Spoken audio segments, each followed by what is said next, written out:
बतकही एक ऐसी खिड़की होगी दोस्तों कि जिसमें सियासत की छौंक अगर होगी, उसकी कथा होगी राजनीति की, तो फिल्म की जो है कहानी भी होगी।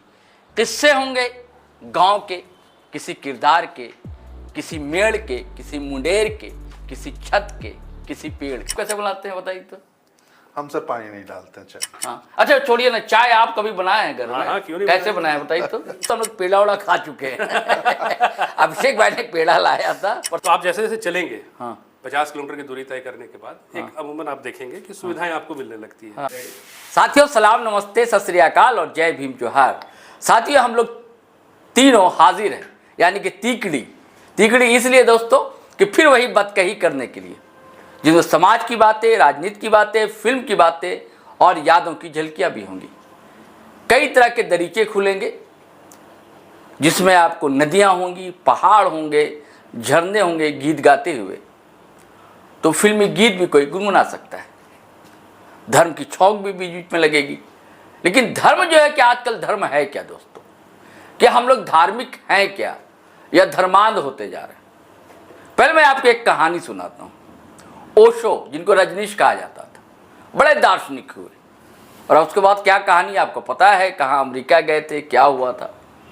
तो उनके एक मित्र आए, उन्होंने कहा कि मेरी माँ बहुत धार्मिक है, मिलना चाहती हैं आपसे। तो ओशो ने कहा कि बिल्कुल, मैं भी बहुत पसंद करता हूँ धार्मिक लोगों को, माँ से मिलवाओ अपने।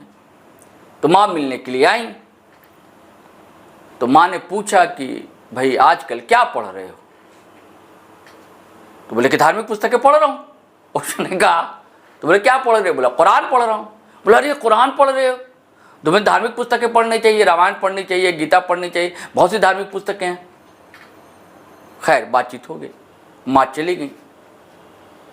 तो फिर मित्र से कहा, तुम तो बता रहे थे कि तुम्हारी माँ बहुत धार्मिक है, लेकिन ये तो धार्मिक नहीं है। ये तो बोले कैसे? अरे बोले ये तो धर्मांध है, ये तो सांप्रदायिकता, धार्मिकता थोड़ी होती है। धर्म होता जो हर धर्म की इज्जत करे, समझे, यही धार्मिकता है। और धर्मांधता होता है किसी एक चीज को लेकर चले, वो धर्मांधता है। तो आजकल दोस्तों धर्मांधता जो है ना बहुत प्रचलन में है कि नहीं है? हम पूछेंगे। अभी ये बाबा धाम से लौटे हैं, साथ में है बैठे हुए हमारे वीडियो एडिटर अभिषेक भाई, और शैलेंद्र भी हैं, पॉलिटिकल एडिटर हैं वो। कि पहले तो ये जानेंगे हम, क्या अभिषेक भाई जी, आप गए बाबा धाम, गए आप, है ना, आपने यात्रा कहाँ कहाँ आप गए, कैसे गए, और कैसी आस्था देखी आपने लोगों के बीच। और एक यात्रा हो रही है उत्तर प्रदेश में जी, वहाँ भी यात्रा हो रही है, वहाँ की तस्वीरें कैसी कैसी आ रही, लूट रहे हैं, कोई पाट रहे हैं, दुकानें तोड़ रहे हैं। कहीं एक सीआरपीएफ का जवान तो उसको पीटने से नहीं हिचके लड़के, और दुकान लूटने की और गाड़ी तोड़फोड़, स्कूल बस से रोक दिया जी, तोड़फोड़ कर रहे हैं। दुकान, वहाँ स्कूलें बंद कर दिए गए, स्कूल सरकारी आदेश है कि स्कूल बंद कर दिया जाए। तो सुनिए, आपका संस्मरण सुनेंगे। पहले तो ये शैलेंद्र भाई आप बताइए बस कि क्या धार्मिकता और धर्मान्धता क्या है, और ये जो आजकल तमाशा हो रहा है। देखिए पिछले कुछ सालों में यूपी में खासकर जी कांवड़ यात्रा का प्रचलन बढ़ा है युवाओं हाँ। में कह लीजिए, और जो खासकर जो नई उम्र के लोग हैं या फिर वो कम उम्र वाले हैं, उनमें सेवा भक्ति का भाव बढ़ा हो ना हो, लेकिन धर्म के प्रति खासकर जब से यूपी में योगी आदित्यनाथ जी की सरकार आई है तो कांवड़ यात्रा का प्रचलन बढ़ा है। यही वजह है जो अब तैयारियां व्यापक पैमाने पे होने लगी, चाहे प्रशासन की ओर से हो, चाहे सरकार के स्तर पर हो, स्थानीय व्यापारियों के स्तर पर भी हो, तो बड़ी तैयारियां हो रही हैं। तो अब लेकिन उसके साथ साथ ये भी हो रहा है जो अब घटनाएं भी बढ़ने लगी हैं, क्योंकि नहीं वो धर्म है क्या? सवाल इस बात का है, वो धर्म है कि धर्मांधता है? क्या इसको धर्म कहेंगे कि किसी की दुकान तोड़ दो, ये धर्म है क्या? स्कूल बस रोक दो, ये धर्म है क्या? धर्म तो किसी जवान को मतलब पीट दो, ये धर्म है क्या? धर्म तो देखिए इन सब हिंसा की कोई इजाजत तो देता नहीं। कोई भी धर्म हो, चाहे हिंदू हो, मुसलमान हो, सिख, ईसाई, बौद्ध, पारसी, कोई भी धर्म आपको हिंसा की इजाजत तो नहीं देता। कोई ये नहीं कहता जो आप अपनी चीजों के लिए किसी दूसरे को परेशान करो, मारो पिटो। तो खैर जो हिंसा की घटनाएं हो रही हैं वो तो धर्म के दायरे में नहीं आ रही, क्योंकि वो उसमें आप ज़्यादातर तो वो लोग हैं जो मतलब कि जिसको आप हिंदू ही कहते हैं, या हिंदू ही हैं लोग, उनके साथ ही ये घटनाएं होती।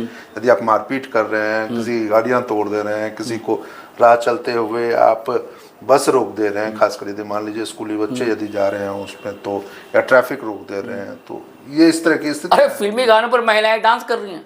ये भी एक बड़ी अच्छा, ये एक नया प्रचलन कहाँ से आजकल आप देखेंगे, डीजे चल रहा है। हाँ, डीजे चल रहा है। ये चीजें वहाँ देखने को मिल श्रद्धा रही है। है, भक्ति है, भाव है, एक निश्चित रूप से संकल्प हो, है, हाँ। आपने जल लिया, आपको शिव जी को चढ़ाना है, हाँ इसमें डीजे की क्या आवश्यकता है?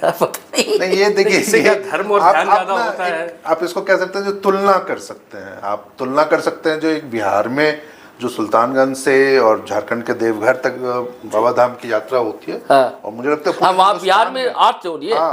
पूरे बरसों से हो रही है बिहार में। 108 किलोमीटर लगभग लंबी, इससे बड़ी कांवड़ यात्रा कोई नहीं, कहीं अब पहले तो बाबा धाम ही जानते थे हम लोग, सब बिल्कुल लोग बाबा बिल्कुल धाम। कांवड़ यात्रा के रूप में सिर्फ बाबा धाम जानते थे लोग। सुल्तानगंज से जल उठाते थे, 3 से 4 दिनों में पहुंचते थे। हाँ। कुछ तो बम ऐसे होते थे, डाक बम जिसको कहते हैं, वो 24 घंटे के अंदर जल उठा करके वो पहुंचाते थे। हाँ। लेकिन यूपी में ये प्रचलन बढ़ा है, और यूपी में सिर्फ बढ़ा ही नहीं है, बहुत ज्यादा हो गया। और जो उसके साथ ही ये हिंसक घटनाएं, और जो आप कह रहे हैं जो डीजे बजना और वो एक अलग माहौल बनाना, हालांकि कैमरे पे अच्छा हैं हम लोग। अभिषेक भाई, आप तो गए ना, जी। आप बताइए तो कैसे गए और क्या क्या किया वहाँ भी? डांस वांस तो नहीं किया आप? सर नहीं, अच्छा। देखिए, कांवड़ यात्रा का मतलब ये हुआ कि एक संकल्प के साथ जी आप गंगा नदी से जल उठाते हैं और शिव को अर्पण करते हैं। हाँ। ये हो गई कांवड़ यात्रा। ठीक है। सुल्तानगंज हम गए, सुल्तानगंज में रांची से सुल्तानगंज जी हाँ। पैदल गए? नहीं, रांची से पैदल तो अच्छा, यहाँ से वाहन से गए? वाहन से गए। अच्छा सुल्तानगंज में गंगा जो बहती है उत्तर दिशा की ओर, उत्तर वाहिनी गंगा कहा अच्छा। जाता है। और कहा जाता है कि उत्तर वाहिनी गंगा के जल से शिव जी बहुत प्रसन्न होते हैं, ठीक। इसलिए इस यात्रा का बहुत महत्व है। और साथ साथ में है कि वहाँ जैसे हम गए, श्रद्धालुओं का काफ़ी भीड़, बाजा वहाँ भी है, म्यूजिक वहाँ भी, भक्तिमय गाना है। उसके साथ में आप वहाँ गए, आपको हर व्यवस्था मिलेगा वहाँ पे। हमने वहाँ संकल्प लिया, गंगा जी की आरती भी है, बहुत कुछ है वहाँ पे। उस संकल्प के साथ आप आगे बढ़ते हैं, सारे कांवड़िया उस रास्ते से, एक निर्धारित मार्ग है, उस आपको चलना है। अच्छा, अलग रास्ता बना हुआ है? हाँ, एक अलग रास्ता। अच्छा। इसमें आपको मेन रोड वाहनों से कोई मतलब नहीं है अच्छा आपको। और लेकिन उत्तर प्रदेश या दिल्ली वगैरह में हाँ। वो मेन जो मुख्य सड़क उसी से जाते हैं लोग? सर देखिए, सड़क तो यहाँ भी है। अच्छा। 2-4 जगह ऐसा मिलता है, 8-10 जंक्शन ऐसे हैं अच्छा। जहाँ पे आपको सड़क मिलेगी साथ साथ। अच्छा। लेकिन वहाँ पे बैरिकेडिंग किया हुआ है। अच्छा। प्रशासन के लोग हैं वहाँ पे। अच्छा। ऐसा है कि ना आप डिस्टर्ब हो, ना कांवड़िया डिस्टर्ब हो, ना रोड पे चलने वाले वहाँ डिस्टर्ब होते हैं। तो ये एक चीज़ वहाँ पे बहुत अच्छा मिला। अच्छा। तो हमने कांवड़ यात्रा शुरू किया सुल्तानगंज से। हाँ। रास्ते में आपको हर सुख सुविधा भी मिलता है। अच्छा। आप कहीं ना कहीं तो थकेंगे ही, 100 से ज़्यादा 100 से ज़्यादा किलोमीटर की यात्रा है। कितना चलते थे पर डे? अब वो डिपेंड करता था। अच्छा। जैसे मेरा यात्रा 4 दिन में पूर्ण हुआ। अच्छा। तो पहले दिन रात को हमने जल उठाया, हाँ। 8 किलोमीटर की दूरी तय की। अच्छा। फिर रात को रुक गए वहाँ पे। हाँ। रुकने की भी प्रबंध है पूरा। हालांकि आपको खर्च करना होगा, अच्छा। लेकिन सुविधा में कोई कमी नहीं। अच्छा। फिर ये आम पब्लिक लोग शिविर वगैरह नहीं बनाते? शिविर मिलता है सर। अच्छा। बहुत सारे निःशुल्क शिविर हैं। लेकिन वो भी एक निर्धारित दूरी पे हैं। 8 किलोमीटर तो आप थकने वाले हैं नहीं, ना आपको किसी सहायता की जरूरत है। जैसे जैसे आप आधा मार्ग तय करते हैं, 50 किलोमीटर के आसपास का, तब आपको फिर सुख सुविधा के लिए शिविर मिलने लगते हैं। और बड़े सेवा भाव से लोग लगते भी हैं वहाँ पे। आप थक गए हैं, जैसे आपके पैर में फोड़ा हो जाता है या दर्द हो गया, सूजन हो गया, निःशुल्क दवा है। अरे अभिषेक भाई को फोकस करो भाई, गुल्लू भाई। तो आप जैसे जैसे चलेंगे, 50 किलोमीटर की दूरी तय करने के बाद एक अमूमन आप देखेंगे कि सुविधाएं आपको मिलने लगती है। निःशुल्क शिविर मिलेगा आपको। साथ में जैसे आपके पैर में फोड़ा हो गया, दर्द होता है, दवा है, मालिश करने वाले लोग हैं। अच्छा। कुछ सब आम लोग हैं, सेवादार। हाँ, सेवादार कहिए आप जिसको, सेवा भाव से बोलो। आपको और भी है, जैसे आप खर्च करेंगे तो आपको हर सुविधा है। लेकिन बहुत सारे शिविर ऐसे होते हैं, मतलब पुलिस अधिकारी भी सेवा करते हैं? वो तो प्रशासन में ही लगे। आपको दिखा?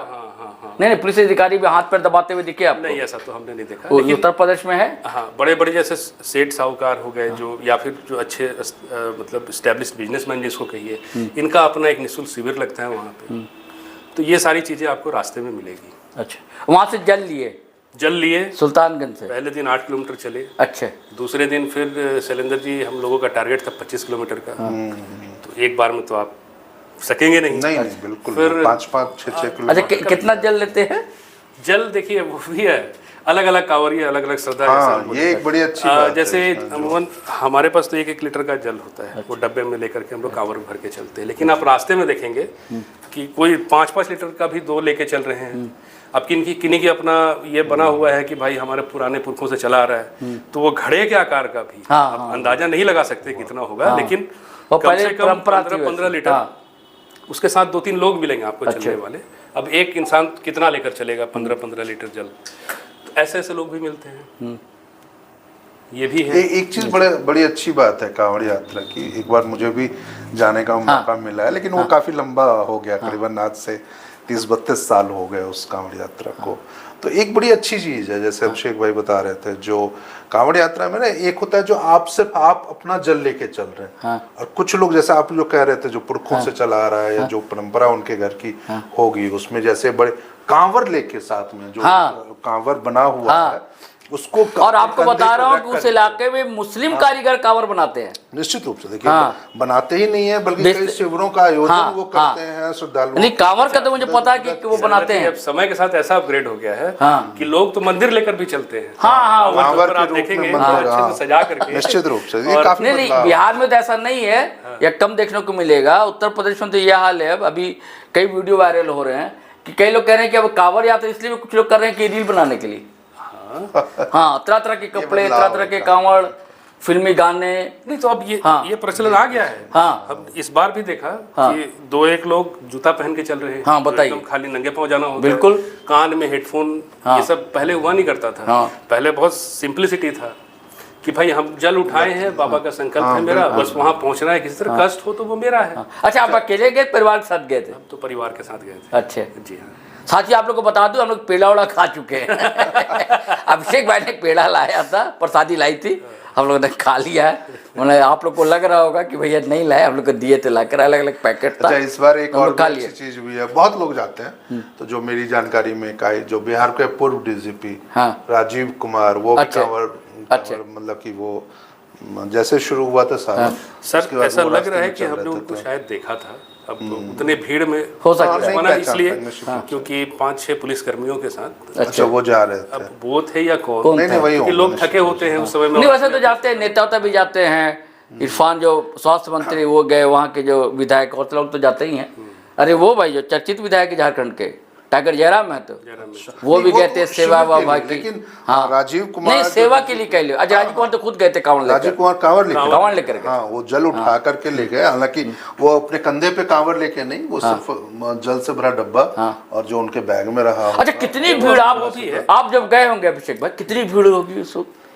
सर, उस समय हमने पढ़ा था अच्छा कि पिछले उस रविवार को लगभग 1.5 लाख से अधिक लोगों ने जल चढ़ाया था। 2.5 लाख लगभग, जो सोमवार होगा। हाँ, सोमवार को तो 2.5 लाख हो गए होंगे। हाँ, प्रशासन का जो ये 1 लाख से तो ज्यादा जल हर। अच्छा, चढ़ा पाए थे कि आप भी बाहरी से जल? अच्छा, व्यवस्था बहुत अच्छी है। अच्छा, आप जैसे जैसे चलते जाएंगे, आप मंदिर पहुंचे तो दो कैटेगरी है वहाँ पे। एक हो गया कि आप जनरल लाइन में हैं। अच्छा, तो वो तो कभी लगने का मुझे मौका नहीं मिला, लेकिन उसमें ऐसा है कि 4 घंटे, 5 घंटे, 6 घंटे आपको लाइन में इंतजार करना पड़ सकता है। एक शीघ्र दर्शनम है, शीघ्र दर्शनम के थ्रू ही हम जल चढ़ाए थे। उसमें आपको, मुझे मुश्किल से आधा घंटा लगा होगा सर। आधे घंटे में सारा कुछ व्यवस्था बहुत अच्छा है। आपको एक कार्ड, स्मार्ट कार्ड जैसा एक कार्ड दिया जाता है, स्कैन करेंगे आप, दरवाजा खुलेगा। अंदर गए मंदिर के अंदर, अपना सीधे आपको उसी मुख्य लाइन में लगा दिया जाता है। अच्छा, और बस आप दर्शन आधे घंटे में कर ले। अगर उसमें भीड़ हुआ तो बहुत से बहुत 1 घंटा, उससे ज़्यादा हुआ 1.5 घंटा, 2 घंटा, उसमें आपका हो जाता है।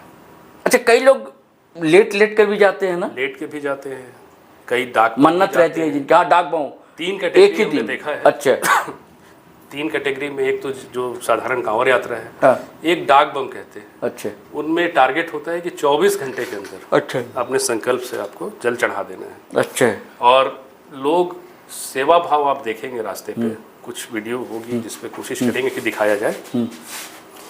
लोग भी बहुत सेवा करते हैं। जैसे आप देखेंगे हाथ में स्प्रे लेकर के, क्योंकि उनको तो रुकना नहीं है। तो जैसे जैसे वो दौड़ रहे हैं, साथ में दौड़ते हैं, पैर पे स्प्रे कर रहे हैं। फल, पानी, ये सब कुछ ना उनको रास्ते में करने वाले, उनका बहुत महत्व होता है। और आप मंदिर भी पहुंचेंगे तो आपको लाइन नहीं लगना, आप सीधे अच्छा जल चढ़ा सकते हैं, जो डाक वाले हैं। हाँ, एक आपने बताया तीसरा कैटेगरी है, ये बहुत कठिन है। हाँ। आपको अपने लंबाई के हिसाब से एक लकीर खींचते हुए, हाँ मान लीजिए हम 6 फीट के हैं, हाँ। तो 6 फीट के बाद फिर 6 फीट, हाँ। ऐसे करके तो ये लोग 10-15 दिन इनको लग जाता है, और दिन ज़्यादा रात लग चलते हैं वो भी। और भी बहुत कैटेगरी हैं सर, हेडफोन अच्छा, वाले बम है, जूते वाले अच्छा, बम हैं। नित्य कर्म से कैसे मुक्ति पाते होंगे? नित्य कर्म जो करने होते हैं वो सब करते कैसे करते होंगे वो लोग? ये तो अब ये समझने वाली बात है। हो सकता है एक ब्रेक तो अच्छा, बनता होगा उनका, अच्छा। कहीं तो रुकते ही होंगे। हाँ। अब जैसे साधारण लोग भी रुकते हैं, हाँ। फिर गंगा जल से शुद्धि किया, नहाना भी पड़ता है। हाँ वही तो कहा मैंने। तो ये करना है। हाँ अच्छा, इसमें ना मतलब कि बड़ी ये भी एक आप आस्था करते हैं, जो गीतों का भी बड़ा महत्व है। हाँ बिल्कुल है। बहुत मतलब जब आप उस रास्ते से गुजर रहे होते हैं, कांवड़ यात्रा जब आप चल रही होती है, तो गीतों और उसमें क्या बदलाव इस बार आपने महसूस किया, जो पहले हम लोग सुनते थे? अरे अभी याद है, सुनिए वो शारदा सिन्हा। हाँ, शारदा सिन्हा का जो छठ बिना, और हम लोग कहते हैं कि भैया छठ तो उनके गीत के बिना नहीं हो ही नहीं सकता। उन्होंने भी गीत गाया बाबा धाम पे। मतलब बहुत बहुत अच्छा गीत है कि कोई कहे कैलाशपति, कोई कहे भूतनाथ, और उसका फिर कोरस चलता बोल बम बोल बम। तो ऐसे गाने वाने सुने होंगे आपने वहाँ? गाने तो चलते ही रहते हैं। अब शारदा सिन्हा का नहीं, और लोगों का और भी बहुत म्यूजिक भी बहुत अब तो नए नए आ गया है, पवन सिंह है, धूम धड़ाका वाला थोड़ा। तो नहीं, लेकिन शारदा सिन्हा को जैसे आप जिक्र कर रहे हैं शैलेंद्र भाई, उसमें एक लगता था, आस्था लगती थी थोड़ी, दिल से लग रहा है कोई गा रहा है। हाँ, समर्पण भाव दिखता था। तो एक दौर ये था जो जब हम लोग, आपको कुछ याद है? मैं उस गीत के बारे में तो मुझे याद नहीं है, लेकिन अच्छा। वो एक दौर याद है मुझे। अच्छा। जब ये सोशल मीडिया और ये सब चीजें नहीं थी, या FM वगैरह नहीं था उस टाइम, टी सीरीज का दौर। हाँ, टी सीरीज का एक दौर था। उनके कैसेट्स निकलते थे उस समय, जब बाबा धाम की समय आता था, बड़े बड़े ये डीजे टाइप के बॉक्स नहीं, वो भी नहीं करता होते थे, था। बिल्कुल नहीं। लाउड स्पीकर होता था। जी हाँ, जी हाँ, जी हाँ। और उससे बड़ा अच्छा कर्णप्रिय धुन जो थी, गाने कई गाने आज भी चर्चित हैं, और आज भी मंदिरों में वो बजते हैं। गुलशन कुमार के द्वारा रचित तो नहीं थे, बट उनके गाए हुए, उन पे फिल्माए हुए गीत थे। तो कई गीत आज भी बजते हैं, लेकिन मुझे लगता है अब शायद वो, क्या आपको रास्ते में कैसा मिला इस नहीं, बार? अब तो बड़ा डीजे टाइप का गाना, वो सब आ गया। भक्ति तो है, भक्ति है, शिवजी है, बोलबम है, लेकिन वो तौर बदल। अच्छा, बोलबम बोल कहते हैं लोग। हाँ, ये भी एक आस्था है सर। इसकी भी कहानी है। कहते हो जाते हैं कि देखिए, सबसे पहले जल अर्पण किया था श्री राम ने शिव जी को। वही उत्तर वाहिनी गंगा से, सुल्तानगंज से जल उठाया था और शिव जी को अर्पित किया था। ये पहली यात्रा थी। फिर दूसरी यात्रा कहा जाता है शास्त्र के हिसाब से रावण ने किया। तो ये भी लिखा है कि जैसे आप जब रास्ते पे चलते हैं और बोल बम बोलते हैं, तो जो कष्ट है शरीर का और जो थकान है या जो दूरी है, वो मिटती है। ये आपको एहसास नहीं होता है इसका। तो जुनून होता है। हाँ, जुनून है, और ये एक शब्द है जिससे ना आपको कष्ट नहीं हो, या आपको जो दूरी का है मन में विचार, वो ध्यान नहीं आता आपको। हाँ, ये सब ध्यान, फ्रेश होते हैं आप। हाँ, ये एक चीज है, इसलिए लोग बोलबम जो है रास्ते में बोलते हैं। अरे ये है शैलेंद्र भाई, क्या नाम है, संजय कृष्ण, जानते होंगे, पत्रकार हैं रांची में, अच्छे पत्रकार, जन सरोकार से जुड़े हुए चीज़ें लिखते। उन्होंने बड़ा अच्छा एक राइटअप लिखा था। और काशी के नरेश जो हैं वो, और हिंदी के बड़े लेखक भारतेंदु जी, वो लोग यात्रा किए थे बाबा धाम की, काशी से। उस दौर कब 1937 में ट्रेन से किसी तरह आए वो लोग। बड़ा अच्छा वर्णन किए रास्ते में क्या क्या, मतलब पेड़ पौधे, तो झारखंड ही था ना, झारखंड कहाँ नहीं जाता था पहले। इतनी दुकानें नहीं हुआ करती। हाँ बिल्कुल नहीं, इतनी सुविधाएं नहीं होती थी। अब जैसे रोड है, रोड पे बालू है, तो अब क्या है कि बहुत सुगम बना दिया गया है। पहले लोग अपने घर से ही अनाज लेकर आते थे। बिल्कुल खाने कितने अच्छे। और एकदम जीवंत वर्णन उन्होंने क्या कि ट्रेन में कैसे लोग मिले, पेड़ पौधे सब कैसे झूमते हुए दिखे रास्ते में, वहाँ पहुँचे, वहाँ कैसे आस्थावान लोग थे। पहले तो बहुत कम लोग होते थे उस समय, तो इतनी भीड़ नहीं होती थी, धूम धड़ाका नहीं होता था। उसका उन्होंने वर्णन किया कि मंदिर कैसे बना, लिखे कि राजा पूरण मरकुल होते थे वहाँ पर, 1555-56 के आसपास मंदिर बना वहाँ पर। तो उनकी इच्छा थी कि मंदिर हम बनाएंगे, उसका बढ़िया मंदिर। तो एक और रघुनाथ जहाँ थे, विद्वान थे, पंडित जी थे, उन्होंने सपना देखा, भगवान ने कहा, बाबा ने कहा है शंकर जी ने कि वो लोग यहाँ पर हैं, यहाँ पर इसको आपको करना होना। तो अब पंडित जी के पास तो पैसे होते तो भैया काम, तो इन्होंने राजा पूर्णमल से चर्चा की, तो तैयार हुए। लेकिन कहीं से उनको 3 लाख या 3.5 लाख, तब सोचिए 3-3.5 लाख क्या रकम रही होगी, 55 के आसपास, कहाँ से मिला उनको। मिला तो फिर गए पूरनमल के पास, तो पूरनमल अरे तो और अच्छी बात है, ठीक है। लेकिन तब वो तो बादशाहत का दौर था, किसी बादशाह ने कहीं बुलवा भी, दिल्ली कहीं जाना हो गया, पूरनमल चले गए। अब ये रघुनाथ जी इंतजार कर रहे हैं, पूरनमल आ नहीं रहे, तो इनके पास जो राशि थे, सोचे कि हम ही काम शुरू करते हैं, काम करवाए। उसका तो पूरनमल पहुँचे। ये कहा वहाँ के लोग कहते हैं, ऐसा भारतेंदु जी लिखते हैं अपने लेख में। तो पहुँचे तो अपना अंतिम कुछ करवाए, कुछ काम, और प्रशस्ति गान और राजा लोग की आदत थी करवा दिए। तो पंडित जी देखे, अरे गजब, तो भैया चला हमारा भी तो कुछ योगदान तो हमारा तो कुछ है ही नहीं। तो फिर इन्होंने कुछ करवाया अपने तरफ से।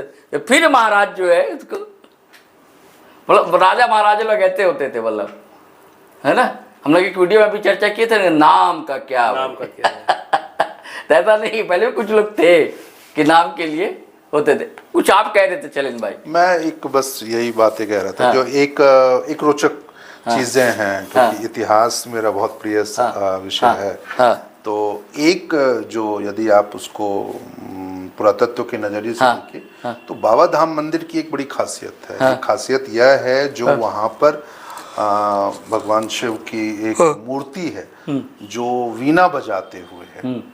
आप देखे? वीणाधर नहीं, ये बहुत लोगों ने नहीं देखे होंगे, क्योंकि वो ध्यान में नहीं रहता या वो चर्चा ही नहीं होती है, उसकी चर्चा बहुत कम होती है। तो वीणाधर मूर्ति जो है महादेव की, वो इकलौती मूर्ति है अभी तक प्राप्त अनुसार, और वो स्थापित है बाबा मंदिर में ही वहाँ पर। तो ये एक बड़ी आप देख पाए थे कैसे? तो नहीं, वो एक्चुअली वो उस समय मैं 10वीं का छात्र जब हुआ था 1992 में, तब मैं मतलब आज 25। ये तो फिर आप जाते हैं हमेशा, बहुत ध्यान रखिए। हाँ, इस बार जाएंगे तो ढूंढेंगे जरूर। हाँ, बिल्कुल।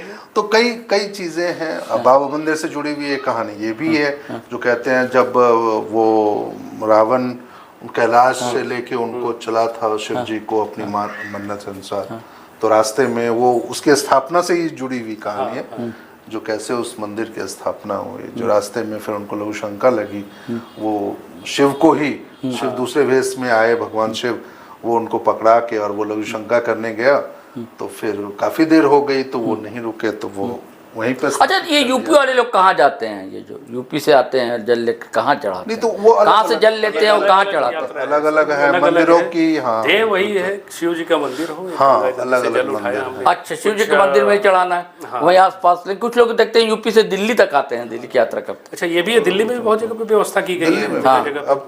अब देखिए, जहाँ जहाँ शिव मंदिर है ना, अब जैसे रांची में ही आप नहीं, लेकिन जो बाबा धाम के प्रति जो वो आस्था एक अलग है, या फिर है ना। तो वैसा कोई केंद्र है क्या यूपी या दिल्ली में? नहीं, वैसा तो नहीं, मेरी जानकारी में नहीं। मुझे लगता है ये रीजनल होगा, हर जगह के लोग अपना अपना, जैसे गंगा नदी हरिद्वार में भी है। अच्छा, लेकिन क्या देखिए, योगी जी जैसे कितना अच्छा बता रहे हैं ये, कि अलग से पथ बना होता है बोलबम के लिए। तो ये धार्मिक सरकार कहते हैं भैया राम राज है यूपी में, है ना, तो योगी जी नहीं करवा सकते? नहीं, योगी जी देखिए उनके लिए मुश्किल भी है, क्योंकि एक तो जैसे अब बाबा धाम की, सुल्तानगंज से बाबा धाम की यात्रा है, तो उसमें आप निर्धारित रूट है वो, और निर्धारित चीजें भी हैं। लेकिन जैसे अब यहाँ पर तो कोई स्थापित मंदिर के प्रति तो आपकी वो नहीं है ना। जो आपको यदि मान लीजिए जो मथुरा से जल उठाना है, या फिर किसी और जगह से हरिद्वार से जल उठाना है और फलाने मंदिर तक जाना है, तो वो एक स्थापित रास्ता होगा। यहाँ तो आप कहते हैं जो हर शहर में वो कांवड़ यात्रा निकल जाती है। अब वो किसी भी स्थापित, जैसे मान लीजिए हमारे रांची में पहाड़ी मंदिर है, पहाड़ी मंदिर के लिए लोग जल उठाते हैं, ये स्वर्णरेखा से उठाते हैं, स्वर्णरेखा घाट से, और वो लगभग 10-12 किलोमीटर की दूरी है, लोग उसको तय करके आते हैं। खूंटी में, बहुत रांची से बिल्कुल सटा हुआ जिला खूंटी है, वहाँ पे लोग, बगल में एक नदी है, वहाँ आंगड़ाबाड़ी आमलेश्वर धाम है, बहुत चर्चित है वहाँ पे भी।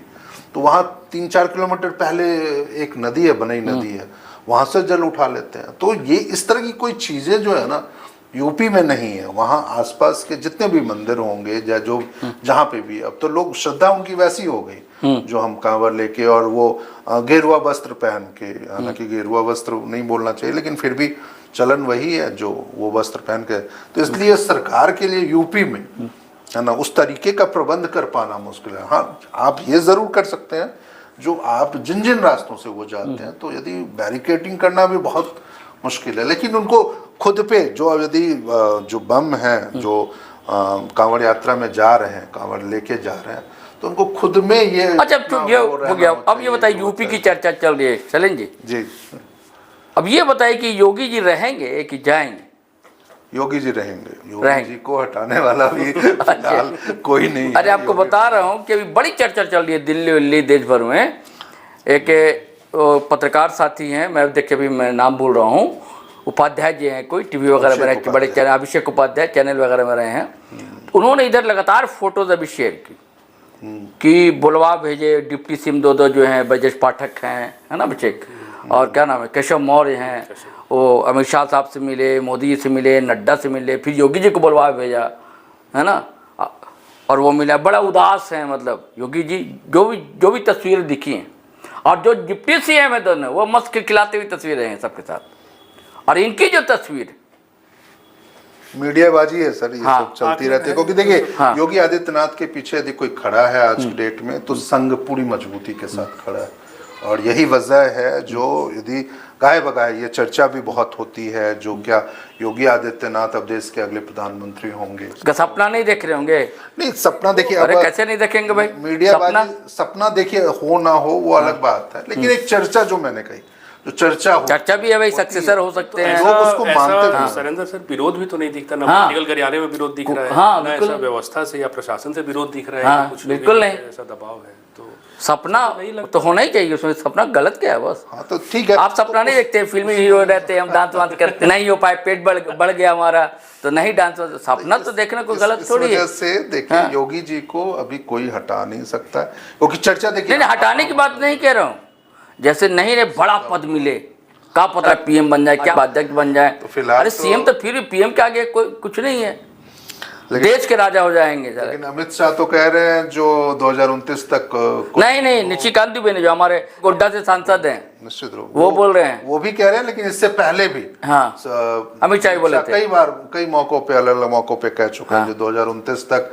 नो वैकेंसी है पीएम के पद को लेकर के। लेकिन आप जो चर्चाएं कह रहे थे, जो खबरें चल रही हैं लगातार कि संघ से अनबन चल रहा है, देखिए कुछ एक चर्चा, हालांकि हमारे बिरादरी से जुड़े हुए हैं अभिषेक उपाध्याय, उन पर टिप्पणी नहीं करनी चाहिए, लेकिन कुछ एक चीजें हैं जो बहुत सारे लोग आजकल पॉडकास्ट कर रहे हैं, या बहुत सारे लोग अपने यूट्यूब पे अपने पत्रकारिता कर रहे हैं, यूट्यूब के माध्यम से कर रहे हैं, तो उसमें यदि उनको अपने लिए, अब बड़ा अच्छा वसीम बरेलवी का शेर लिखा है कि अपने चेहरे से जो जाहिर है छुपाएं कैसे, अरे वो है ना, और तेरी मर्जी के मुताबिक नजर आए कैसे, ये दिक्कत है।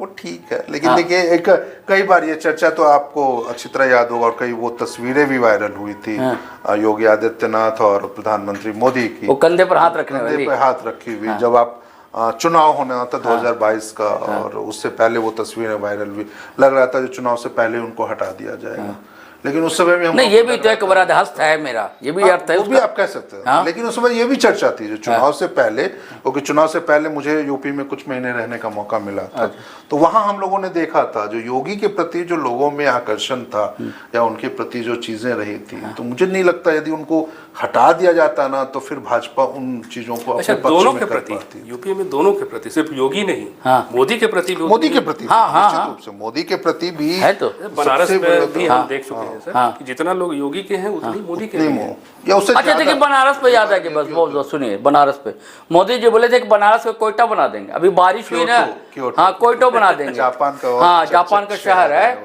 और अभी जो है पूरा बुरा हाल हो गया, अभी जो पानी वानी बारिश वारिश हुई ना, हर जगह पूरा पानी पानी।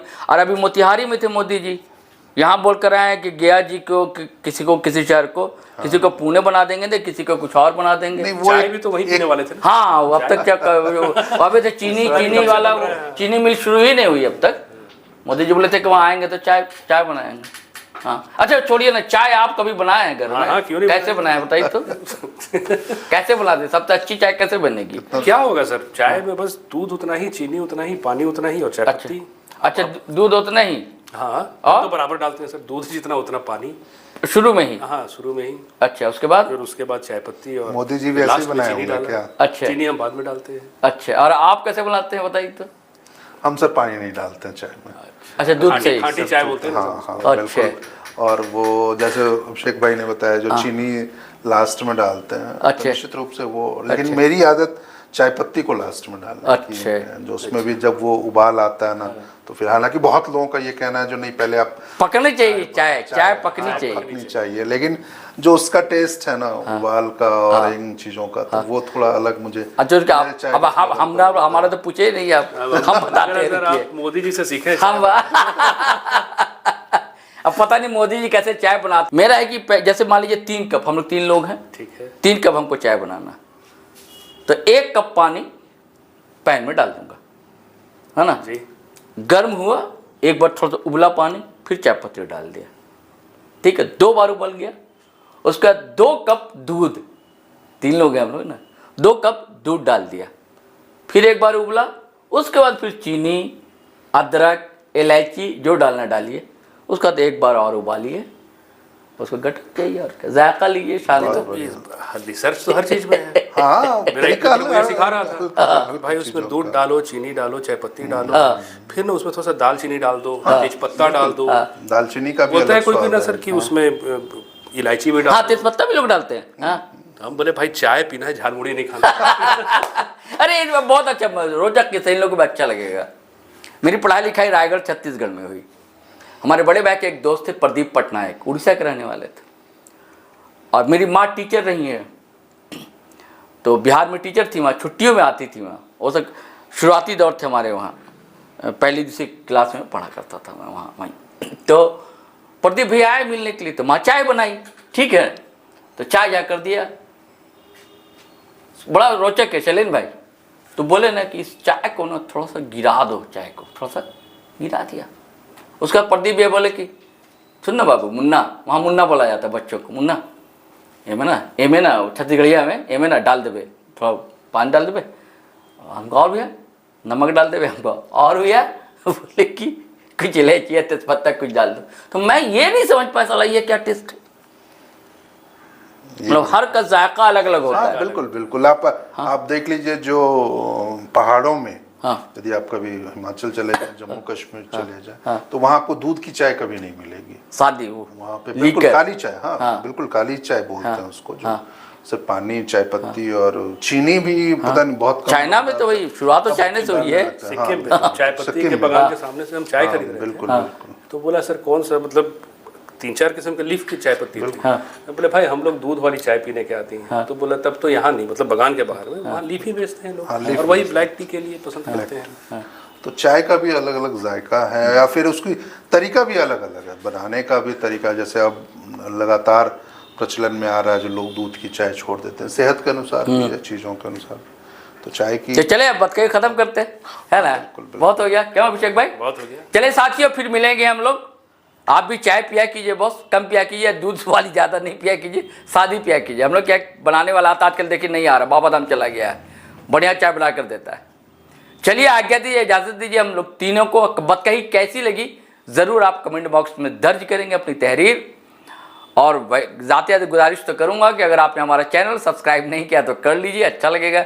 ज्वाइन कर लोगे साथियों तो और अच्छा लगेगा, ताकत मिलेगी। करते उरते नहीं आप लोग, मैं बार बार कहता हूँ, एक कान में सुनते हैं सरकार के जैसा, दूसरे कान से निकाल देते हैं, आदत है। खैर कोई बात नहीं, लेकिन वीडियो तो शेयर करते हैं। आभारी हूँ मैं, आप लोगों का पूरी टीम आभारी है। तो धड़ाधड़ फटाफट दनादन शेयर कीजिए, लाइक कीजिए, कमेंट कीजिए। आज्ञा दीजिए, इजाज़त दीजिए तीनों की ओर से। जय हिंद, जय भारत।